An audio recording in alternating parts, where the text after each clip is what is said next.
Good day, everyone.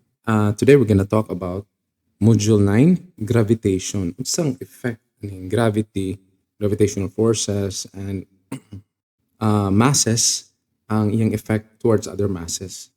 So this is gravitation. So let's begin. So this is Sir Isaac Newton in 1726. I don't know if kana gid know, pero kana ang probably perceived na artist or it's an old painting say. So here we have an apple falling down tree. So according sa legend is that si Sir Isaac Newton was lying near sa or nagstambay sa ilalim sa apple tree o nahulugan daw siya apple, and dito niya nagtawag na eureka moment, realization of the effect of gravity of the larger mass ang planet with respect to every other particles or every other objects na naa sa surface sa earth, or even ang kanang behavior sa earth with respect to the moon. So as we know, objects under the influence sa gravitation would tend to fall down. And ang sa discovery ani niya is that he is relating ang interaction sa masses. How come some objects does not appear to be falling down? Like for example, ang moon o ang uban ng mga heavenly bodies. Because as you know, kung naay ka ng mga, like for example, asteroids, they tend to fall down. Pero ang moon, wala. So, isa sa mga major contribution ni Sir Isaac Newton. Understanding the relationship of duha ka masses of different sizes. So, we ask ourselves, why does the moon rotate around the earth? Okay? So, on the first figure na naadere, you have a cannon. So, when you fire a cannonball using a cannon, it would tend to have this trajectory kanang baug ba, kanang parabolic. So if you try to increase it, maybe it would improve, mas larger ang distance. But if you have enough energy na i-launch nimo siya at certain speed, it could theoretically go around the circumference sa Earth, right? So it's following the curvature of the Earth if you have that enough na powerful na cannonball. So if you have a much larger cannon and probably much greater energy, it could launch a cannon again in the same way, palibot around the earth, but moving a bit slightly nag-bulge siya on this part niya, slightly kuan siya kanang much more, di na siya circular nga shape, but it's more of a say tawag ana, non-circle. I forgot the name. Later I will remember. But if you have really really powerful nga cannon, posible na ma-eject niya ang cannonball pagawas, escaping the effect of the gravitational pull of the earth. Okay? So, in the next figure, nowadays, we're able to launch objects into space, such as satellite, pero it does not appear to be landing anytime soon. So, nag-rotate lang siya around the earth, following the curvature of the earth. Okay? So, the moon is like that. So the moon is basically naga-move around the curvature of the earth. So essentially, objects in space under the influence of like for example, ang satellite under the influence of the gravitational pull, pagbira sa earth, is essentially falling. It's constantly falling, but it doesn't land nasa iyo, madugay-dugay pa. Okay? So basically, the moon is constantly falling. But like any other objects in space, may mga slight corrections and deviations like the satellites. The satellites will eventually crash sa Earth. So, what does that mean? So, there's an eventual condition wherein ang moon would also crash sa Earth. But don't worry, dugay-dugay pa na. It is more of a problem sa future. Hopefully not our future. So, let's proceed. So, something must be keeping the object in space, or not necessarily in space, from separating. So this is Newton's law of gravitation, which states that every particle or matter in the universe attracts every other particle with a force that is directly proportional to the product of the masses of the particles and inversely proportional to the square of the distance between them. Okay, so this is what we call the gravitational force. which is equal to the negative of the gravitational universal gravitational constant times the masses, the two masses involved over the distance between them, r squared. So r squared siya. So meaning di siya linear nga behavior because this is squared here. So the slight nga changes will cause the force to change rapidly. R squared man. So that means yeah, it's sort of kanang behavior. Ano yan? R squared behavior. So slight changes magka-lower o dako ang difference between an R of 1 ag ang R of 2. Okay, ang R of 2 is 4 man na siya kung R squared ni mo ha. So grabe siya kadako ang changes niya sa iyang value. So here over R squared, so magka-reduce ang iyang effect. So meaning objects that are farther away sa, let's say, sa atong planet, mas gamay ang effect sa kana nga force between them. So magkalayo. Okay? Magkalayo siya, magkahinay pod ang forces nila ha. Okay? So here in this figure, you have duha ka mass, M1 and M2. If they are of equal masses, ang equal masses siya, ang imuhang forces would be equal. Okay? Actually, it doesn't matter if equal masses siya. Because ang gravitational function gives you na daan dere. So the effect is still same, pero skewed lang ang iyahang, let's say, center of mass. Okay, mas dako man ang mass ang let's say ang one side compared to the other. Okay, so you have R12 here, distance between the two masses, and F12 is the force, is the vector force on mass 1 exerted by mass 2. This is the force exerted by mass 2 on mass 1. Okay. R hat, as we know, it's a unit vector, a dimension of 1, just to indicate the direction sa kaninga force. Okay. Of course, if we recall Newton's third law, which is whenever a body exerts a force on a second body, the second body exerts a force back to the first body that is equal in magnitude but opposite in direction. So naka F12, which is the force exerted by mass 2 to mass 1, ang 1 po nag-exert of force padulong sa mass 2, which is equal in magnitude. If you take the magnitude of this, they're the same, but opposite in direction. So if negative ni siya dire, ang F12 would be the opposite of that one. Ang F21 would be the opposite of F12. Okay? That means positive siya dire. Okay, it's just interacting with each other according to Newton's third law. Now, if there are so many bodies, everybody. So many bodies interacting with each other. If, let's say we consider several bodies interacting on mass 1, then ang net force is just the sum of this interaction. Ang force exerted by 2 on 1, on 3 on 1, and 4 on 1, and 5 on 1, and let's say nth mass on 1. So it's just the net sum. F net, you just simply sum that one. Okay? Here we have an example. You have 3 masses. Okay? You're asked to find the magnitude and direction of the total gravitational force exerted on the smaller sphere. Kani siya, kaning M1, which is 0.01 kilograms. Mass 2 and mass 3 are comparably larger. They're both 0.5 kilograms. So let's try to find the F net.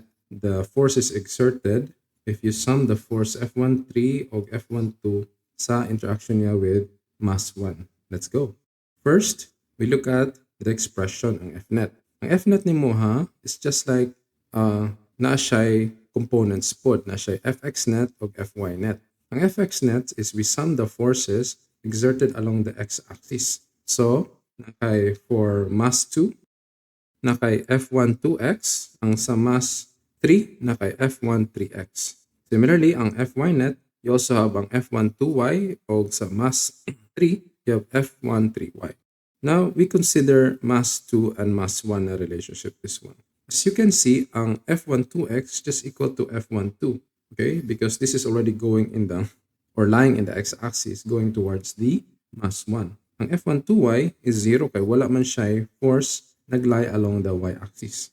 So solving for the x component, you have F12x is equal to the gravitational function negative g m1 m2 over r12 squared r hat 12, which is essentially ang direction niya, which is I hat, okay, along the x-axis naman. So you have g, mass 1 is 0.01 kilograms times mass 2, which is zero point 0.5 kilograms.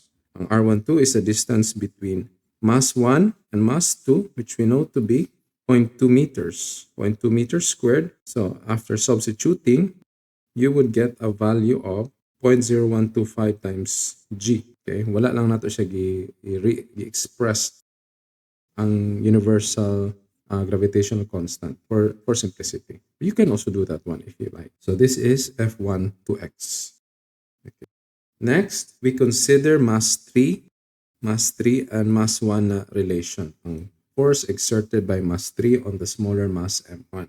So, take note, ang F13 is not oriented in a way that it lies only along the X along the Y, but rather both. So, na siya F13X o F13Y. First, we identify pila ang R13. R13 is the hypotenuse. If we consider this one as a right triangle, the hypotenuse of this triangle here. So R13 is equal to the square root of the sum of the squares, R12 squared, which is 0.2 meters squared, R23, which is also 0.2 meter, then you square it. So this will give you a value like this, and you can simplify it. So by factoring out 0.2 meters, 0.2 meters squared. So you've got 0.2 here. So you now have R13 na value, which is 0.2 square root of 2 meters. Now, let's look at the X component and the Y component sa kaning given, which is just simply a function of sine theta for F13X. So sine theta is equal to the opposite over the hypotenuse. So it's a sine function and equal to F13X, so F13. So rewriting F13X is equal to F13 sine theta I hat, and it is a negative because if you examine, ang F13X is going in the negative X direction. So negative siya. So here, it's not yet solved because we need to identify pila ang sine theta. So what I did, instead na solving for the theta, I solved for the value of sine theta because mas simpler man siya for me. Sine theta, if you remember, is equal to the opposite over the hypotenuse. And we know the opposite to be 0.2 meters and the hypotenuse to be 0.2 square root of 2. So sine theta is equal to 0.2 over 0.2 square root of 2. The meter cancels out and the 0.2 cancels out. So sine theta is 1 over square root of 2. And it is dimensionless. Or you can probably call it radians. Okay. Substituting sine theta to our function, so this function here, so you get F13 times 1 over square root of 2. Okay, and we know that F13, we use the gravitational function Gm1 times m3 over R13 squared. And we know R13 is this value here, 0.2 times square root of 2 meters. So, substituting here and simplifying further, F13 is equal to this function here. Again, ang F13x nimo is negative I hat going in that direction. Let's proceed.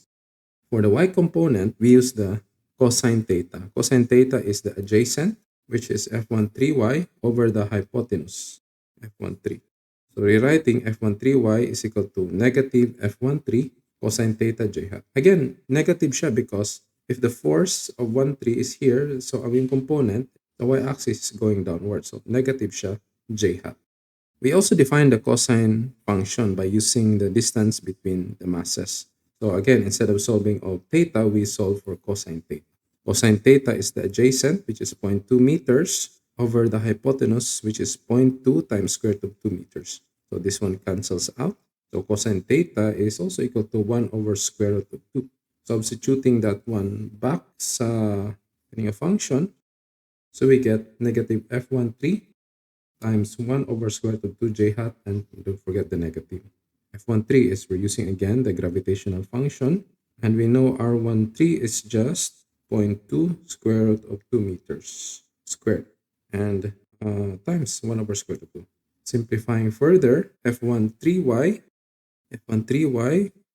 is this, and multiplying, and then what else? Simplifying further, you get F13y as this, negative G 0.0625 over square root of 2. Take note, these are forces.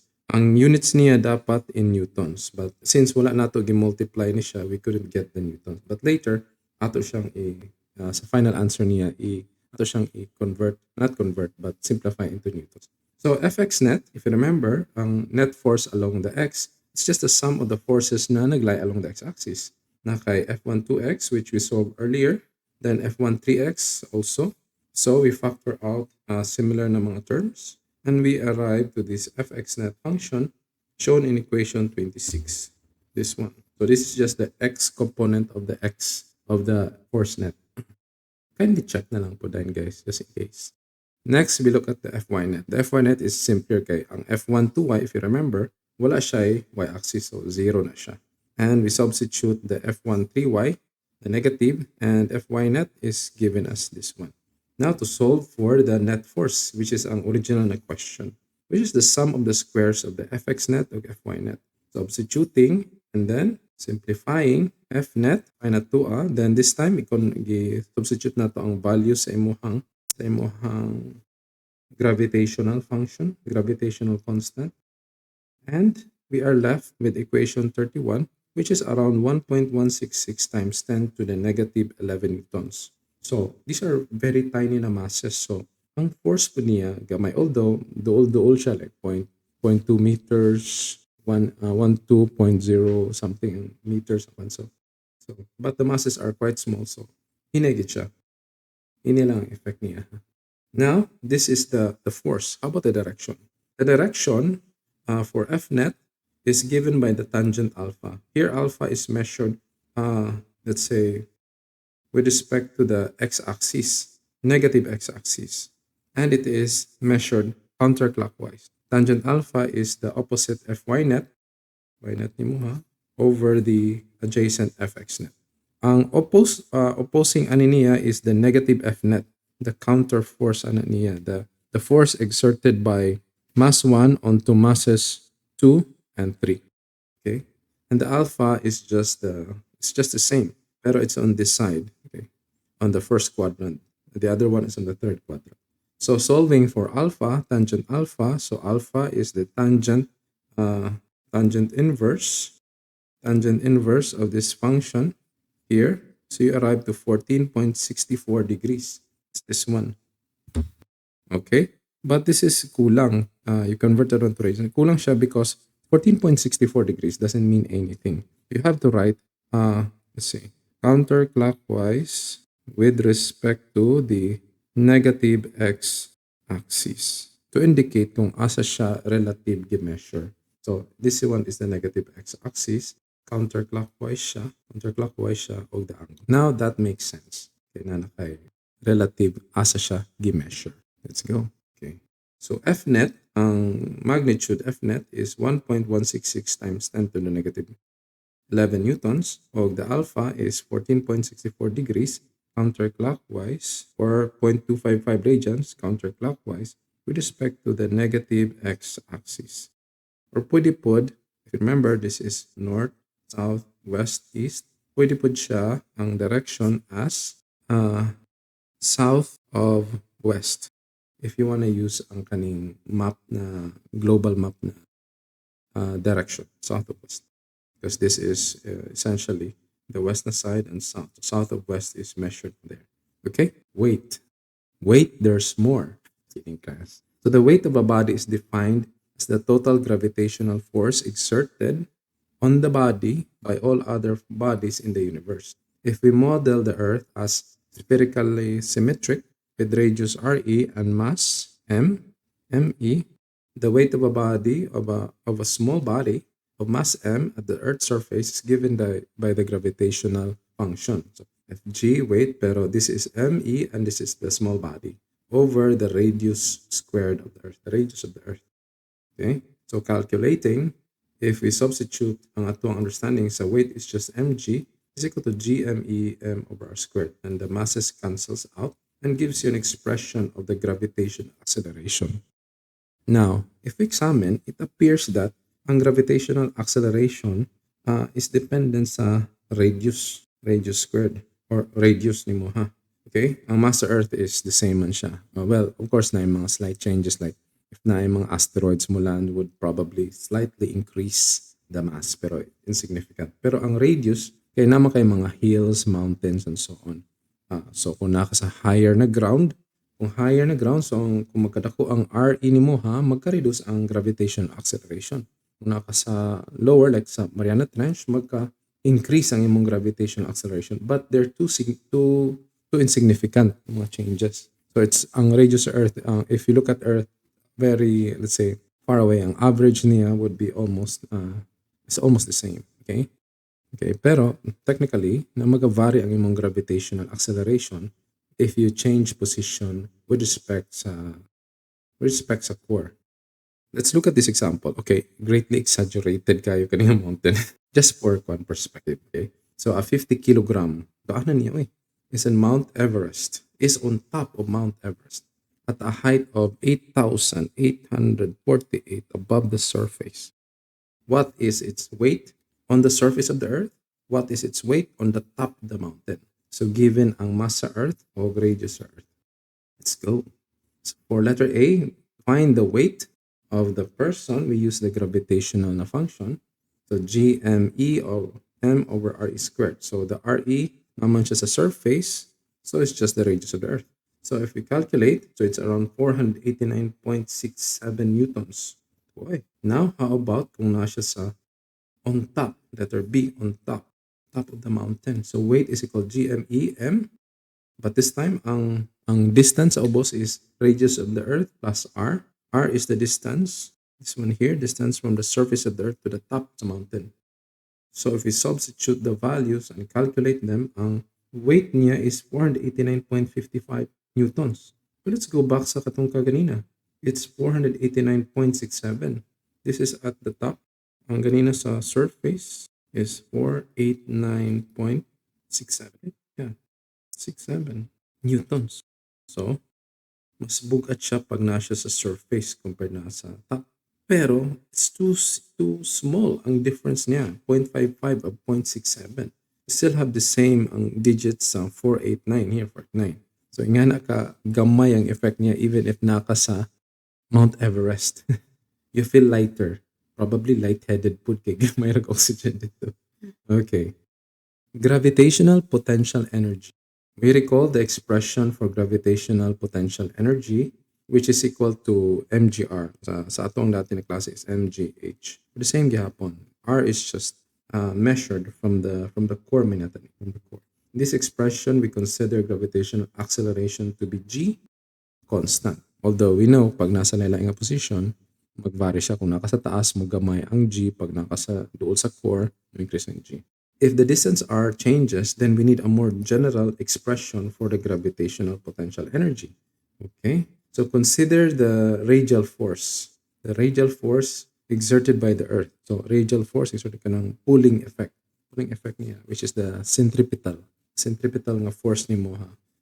By the Earth on any mass given. So Fr, which is again the gravitational function, GME M over R squared. R is of course measured from the surface of the Earth, and we can express it as R is equal to RB minus RA. The work done in moving the object from point A to B, ni mo ha, is given as work gravitational is the change in work from A to B is equal to delta force A to B times the distance between them. So work done by gravity is expressed in this way: GMM over RB squared times R, and minus the negative of GMEM over R squared times A. So the RBs cancel the R's cancels one of the R's na imuhang denominator.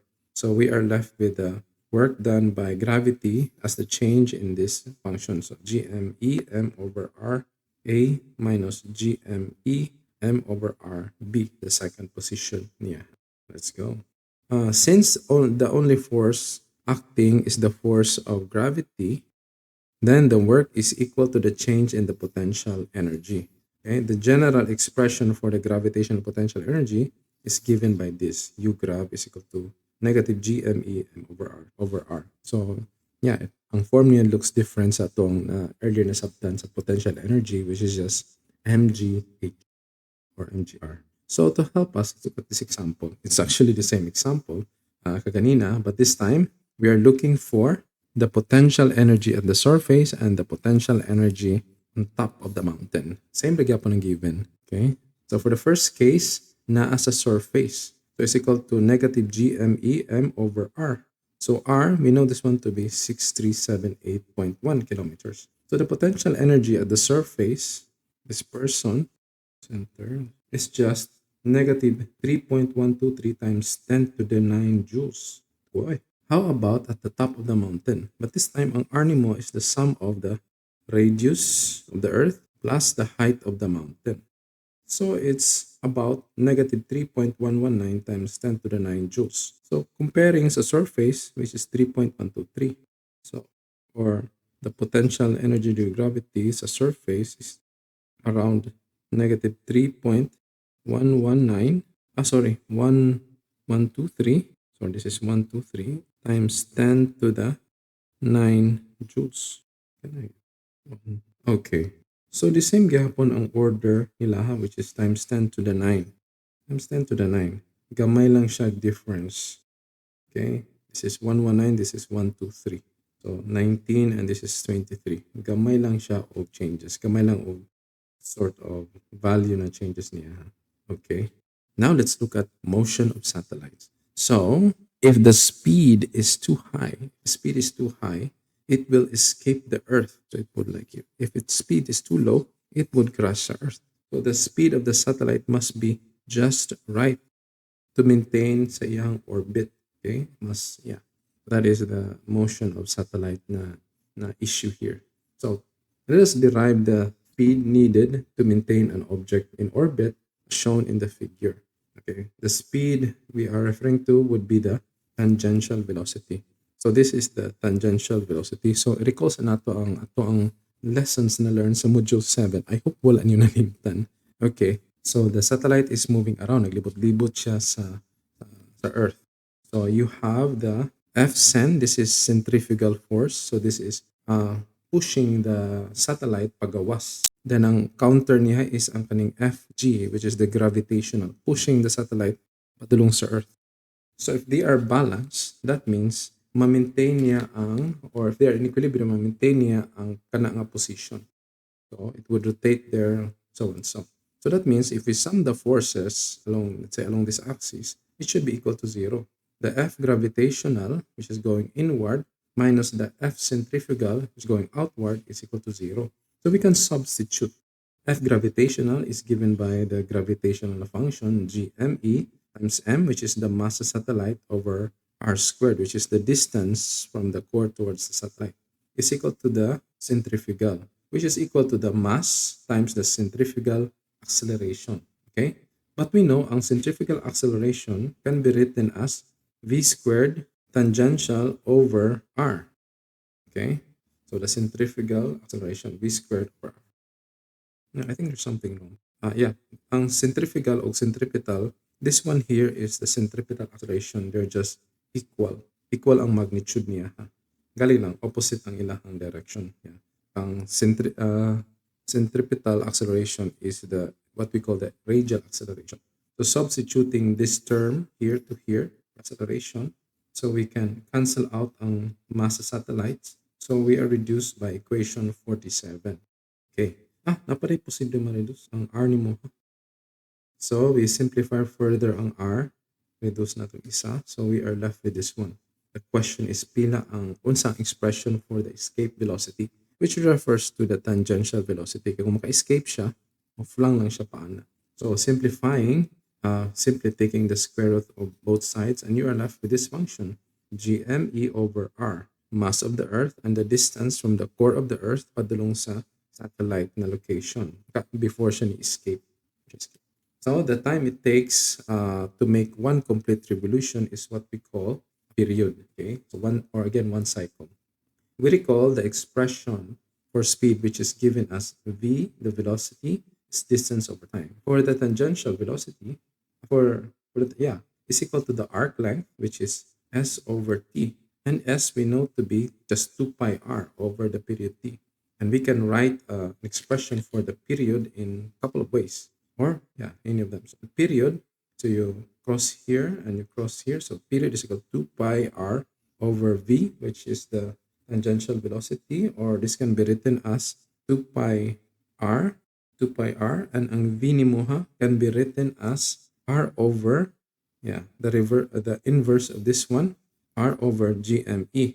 And we can also simplify this one because this one is r1 half times r, this becomes 3 halves. And ang square root na lang, meaning take out nato siya diri pagawas, and becomes r1 half over gme. So these are the expressions for the period, and they're just the same. Depende lang unsa ang mga given. Okay. Now, let's calculate the total mechanical energy of a moving object at a distance r. And total mechanical energy is just the sum of the kinetic and the potential. So, since the satellite is moving, na siya kinetic energy, then it is elevated by some height, position r. So, na siya potential energy due to gravity. So, simplifying, substituting ang v ni mo, if you remember, ang escape velocity, which is the square root of gme over r, canceling the square root because squared na siya, and you are left with this identical. So 1 half minus this term is just equal to the negative of this term, negative gmem over 2r. So the negative value of the total mechanical energy, when it goes kung layo kaayo, becomes less and less ang iyahang effect sa iyang energy, kay it becomes more no, sorry, wait, kung magkalayo siya, it becomes less and less negative. Okay? Yeah, becomes less and less negative. Yeah, that should make sense. Let's look at an example here. You have a 1,000 kilogram satellite is put into orbit at 300 kilometers from the surface of the Earth. What is the speed, period, and radial acceleration of the satellite? How much work is done in putting the satellite into orbit? Okay, let's go. So the first one, find the speed and the period and the radial acceleration. First, we use the escape velocity na function. For the speed, v is equal to the square root of gme over r. The period na function, we can use this or this. And we also recall the radial acceleration, which is just v squared over r. First, to solve for the velocity or the tangential, velocity is gme over r.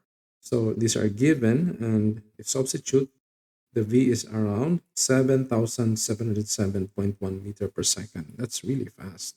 Okay. Take note, ang r ni Muha is the sum of the radius of the Earth plus the location, so from the surface, ang imuhang satellite in space. That's why you have this. For the period, we can do it in two ways, using this equation or using this equation. So if you substitute the values, again, take note ang imuhang functions and the values obtained, especially this one, kaya base mabali-bali niyo. Take note, it's the sum of the two. So the period is around 5,000 or 5,000 seconds or 90.5 minutes. If you use the second equation, it's also roughly the same, 90.7 minutes. Well, my opinion on this is that mas better gamiton ang original na mga given. Just in case, solve ni mo na value earlier, kung imo siyang gamiton, like ang v ni mo ha, ang v ni mo, labi na ang v ni mo is just an approximate, there could be some nagichay error propagation. So something na bantay ninyo. So mas better gamiton nimo ang unsay given daan originally. It's longer pero mas safer siya just in case. Okay, kung gamito na po nimo ning period using this solve na v, posible mag-propagate gid ang imong error. Okay, it's just my opinion unless you're confident. Okay. For the radial acceleration, also known as the centripetal acceleration, this acceleration na pasulod, a radial is v squared over r. V is 7,707, all again, divided by the radius of the Earth plus the distance from space. So it's 8.89 meter per second squared imong radial or imong centripetal acceleration. Okay, that's it. For letter B, we find the work is done in putting the satellite into orbit by using the equation of work, which is the change in mechanical energy. So at E1, the mechanical energy is 0 plus U1. So initially, at rest siya, only the potential energy due to gravity measured sa course sa Earth. So E1 is just this one. Ang E2 ni Moha, in space na siya motion o napod siya elevation, so it has both kinetic and potential energy due to gravity. So E2, so for E2, E2 is 1 half mv squared plus the potential energy expression of R, which is the sum of the radius of the Earth plus the distance from the surface of the Earth padulong sa space. Na siya. So E2 is 1 half m, and V, recall this expression sa escape velocity, GME over R. R again is the same, this one. This is the R here. So what do we do? So the square cancels out with this one, and you're left with this, and you are given this expression for E2, GME over times M over 2R. So we can now determine the change in the mechanical energy to determine the work needed. So substituting E2 and E1. Okay, so uh, okay. Take note, this R is the R in a Nash space. This one is just the radius of the Earth. So after that one, you get GME and M times 1 over RE. Okay, same, we factor out these numerator terms because they're the same. And we are left with a work amount of 3.264 times 10 to the 10 newtons. This is the work done in moving the satellite from the surface of the Earth to its orbit, assuming nagi initially at rest siya. Okay. Now let's look at this guy. This is Johannes Kepler or Johannes, I don't, basta si Kepler. He's a German astronomer, mathematician. Oh my God, daghanan niya kurso. And a writer on music. Okay. So the motion of planets are described accurately by Kepler's laws of planetary motion. These are the Kepler's three laws. One, each planet moves in an elliptical orbit with the sun at one focus of the ellipse. Second, a line from the sun to a given planet sweeps out equal areas in equal time. Third, the periods of the planets are proportional to the power of the major axis lengths of their orbits. Let us examine each of these laws. Also, na-notice na ko, wala siya wig pareho kang Sir Isaac Newton. Right. Anyway, I don't know if it's important. It could be one lang. What was trending? Let's look at the first law. Each planet moves in an elliptical orbit with the sun at one focus of the ellipse. Kana siya. But before that, did you know ang understanding o ang belief nato sa planets is like this: geocentric model, or known popularly as, I don't know how to pronounce this, Ptolemaic system. I know, basta Ptolemaic. Sounds like Ptolemaic. What is it? It simply means ang Earth daw ang nasa center sa solar system. I don't know if sa solar system or sa universe. I think sa solar system because according sa figure, mga planets naman within the solar system. So the everything is rotating around the Earth. But this is ang gi-debunk, gi-change. Of course, we really cannot just say na hindi sila kabalo sa ilang ipang buhat. It's just that depende sa data. Like for example, now, if ang initial mo data X, so you can only assume based on that data X. But if you have X, Y, Z data, then you will have changes sa imong understanding. Okay. So now, ang ato ang gina-follow or gina-believe, kaya wala man nato nakitaan mismo individually, pero based on data, is an elliptical orbit with the sun located on one of the focus o kani siya ang trajectory sa imuhang trajectory na to an elliptical na behavior. That's why there's changes sa behavior sa mga kada month because yeah. So let's examine this one, this elliptical orbit na behavior. So we examine the variables that are present in relationship to the distances in a Cartesian coordinate system, the x and y axis. There are two foci monotony, labeled as F1 and F2. So usually the sun can be is located in one of these foci. The sun position is located at S ni siya, S location, okay, which is equidistant to S prime, the second foci. The longest length is called the major axis. It is equal to 2a.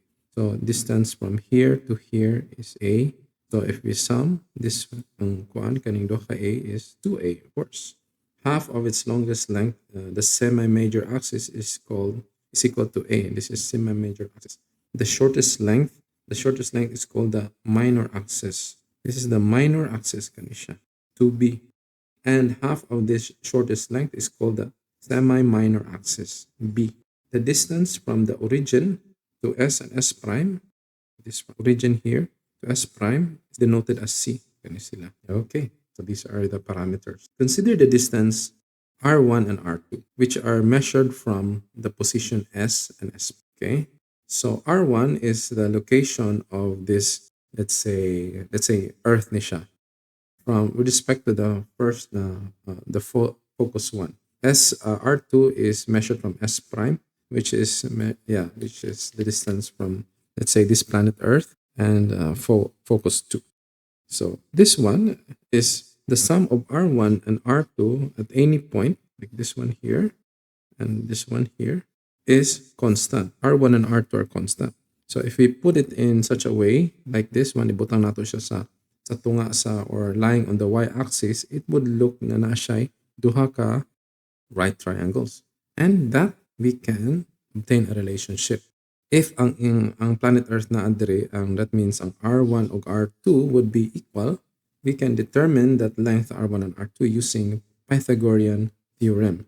So if this is a right triangle, so it's equal to the square root of the lengths sa ihang components b squared o c squared. The total distance kay R1 and R2 are the same, and the total distance is equal to 2R2, or this is also equal to 2R1. Okay. But for this case, we look at 2R2.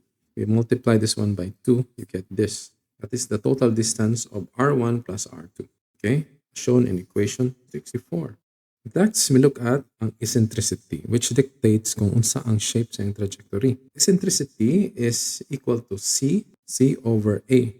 This is the half of the semi-major, and C is the length from the origin towards the one of the focal points. Now, if C is 0, E is 0. And the figure would look like this, perfectness circle. E is 0. So meaning C has to change. Okay? C is 0, meaning naadiri ang location sa origin o ang focus isa lang. When C is equal to A, ang eccentricity is equal to 1. Okay? A over A man. And it would look something like this. Flat na line. Or it's just a line. Flat na line. Murang redundant naman. It's just a line. Nag-bounce lang siya from one edge to another edge of the trajectory. Okay? Here, we have a figure of different shapes of trajectory with different eccentricity. Ang red indicates the eccentricity of 0, meaning ang focal point o ang origin are the same. So, it would look like this. Lingin lang siya. Now, if you go to green, slightly skewed na siya. Nagka-ellipse na siya. Then, you go to pink, grabe na siya ka-ellipse. So, when the eccentricity is 0, it's a circular na orbit. When the eccentricity is between greater than 0 but less than 1, it's an elliptical orbit. When the eccentricity is equal to 1, it is a parabolic trajectory. And finally, when E is greater than 1, it is a hyperbolic trajectory. Here we have the different planets o giyang eccentricity. Ang Earth, ato is around 0.0167. Ang Venus is closer siya sa eccentricity of 0. So it's more like a circular na orbit. Okay? Circular na orbit. Okay. Next is the perihelion and aphelion. Perihelion is the position of the, let's say, the Earth closest to the Sun, which is here at this edge. Ang opposite niya is ang aphelion, which is the farthest position sa Sun. Next, we look at Kepler's second law. Again, sorry. A line from the Sun to a given planet sweeps out equal areas in equal times. So if this is 24 hours, this one is also 24 hours. This area here is equivalent to this area here. So kung 24 hours ni siya travel time sa planet Earth towards here, and this is also 24 hours from here to here, meaning paspas kay siya diri. Maghinay kay siya diri because the arc length is gamay. But the area here would be greater, and this one area is smaller. So kung duol ta sa Sun, paspas kay adlaw. Kung layo ka ta sa Sun, inay kay adlaw. Okay. If we look at these small changes, d theta, the change as the planet moves, na siya gamay nga changes, which we call it d theta. And this is Earth. Of course, on Earth, na siya tangential velocity. Kung nasa po sa figure ay. Kung na kay V, this one would look like a triangle. Okay? Na kay height, which is the radius. Kung na kay okay? Kung na kay base, which is the arc length. So, kung d theta ni siya, SR d theta. So, the area is 1/2 BH. The original equation sa area for a triangle. Substituting ang H, which is R, ang base, which is the arc, S, which is r d theta. Now, simplifying, the small area is 1 half r squared times d theta. Okay, so as the planet moves, it changes in area. So the rate, so there's a rate here. So we divide this one by dt, both sides. So dA over dt is what we call the sector velocity. It's equal to 1 half r squared d theta over dt. Okay, we set this one. The sector velocity will be the same all points in the orbit, in the trajectory. When the planet is close to the sun, meaning nasa sa perihelion. The distance r is small, of course. And d theta dt is large ang d theta dt. Next, when the planet is far from the sun, so aphelion, the distance r is large and d theta dt is small. So small lang iyang movement. Okay. This is in order to keep the sector velocity constant. Okay. Let us look at the tangential velocity. The tangential velocity. This one here, tangent. So sine theta is equal to v tangential. Oh, not sine theta. Sine phi is equal to v tangential over v. V tangential, if you write, is equal to v sine phi. But what is v tangential? V tangential, which is distance over time, the distance is just the arc length, so which is r d theta. Over time, this is just dt. It's this one. Equating both sides, equating both equations, which equations? Ang r d theta o ang v sine theta, you get this function. So, moving around the expression, d theta dt, you bring the r down here. So you get v sine phi over r, equation 73. We will use this one. Okay. Substituting equation 73 to the sector velocity, remember, d over dt is 1 of r squared d theta dt. We substitute here. So this becomes dA dt is equal to this term, 1 of r squared times v sine phi over r. Now, we cancel out one of the r's, and we are left with 1 half r sine rv sine phi. Now, this is interesting because this can be written as a cross product. The sector velocity as a function of a cross product of r cross v. And we know that the cross product of r and v, if we multiply it by m over m, this becomes r cross mv. And r cross mv gives you the angular momentum. Yeah. So the sector velocity is now a function of the angular momentum, L over 2m.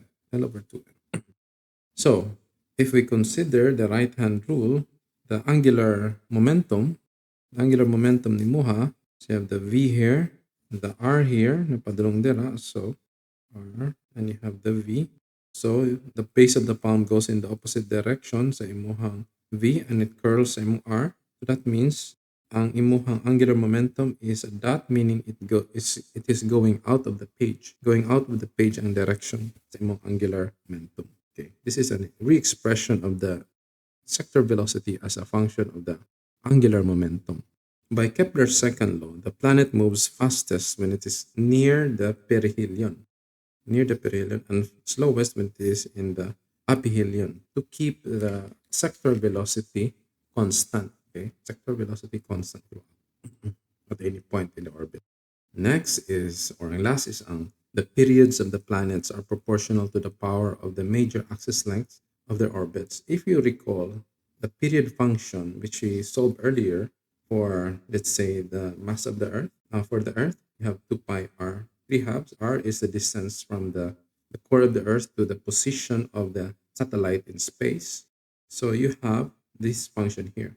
To determine the period of the planet as it moves is given by this function here. We simply replace ME with MS, and the radius or the length, the distance, is just equal to 8 halves. Let's look at some example. You have a rocket is fired from Earth towards the moon.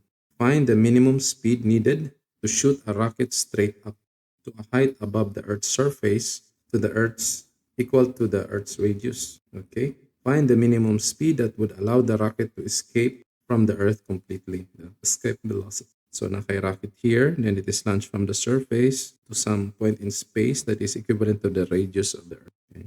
For letter A, let's find the minimum speed needed, okay, to shoot a rocket straight up into space. So we use the total mechanical energy, which is K1 plus U1. At E1, this is 1 half mv squared plus the potential energy due to gravity.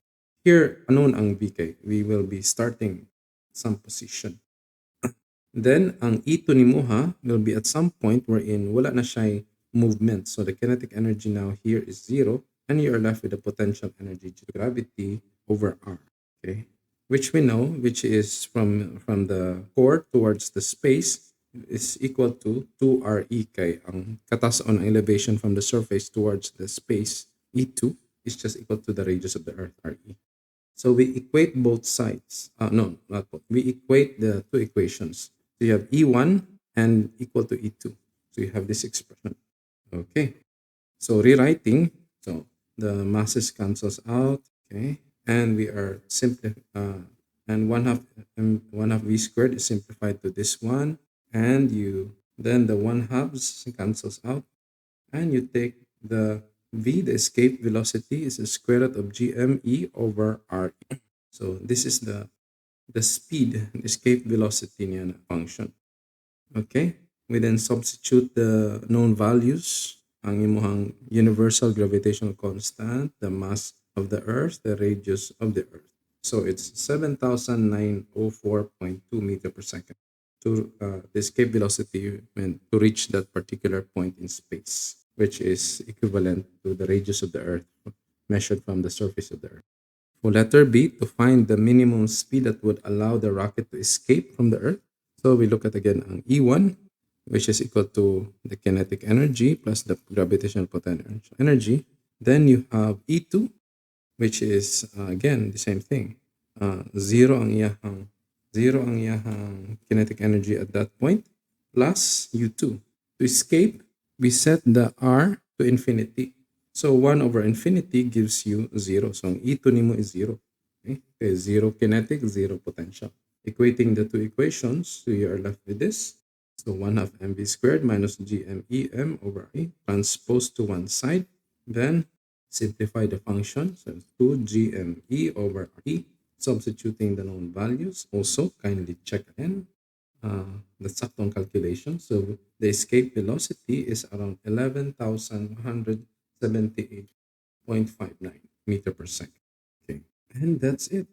So I hope you learned something new today. Ingat and God bless.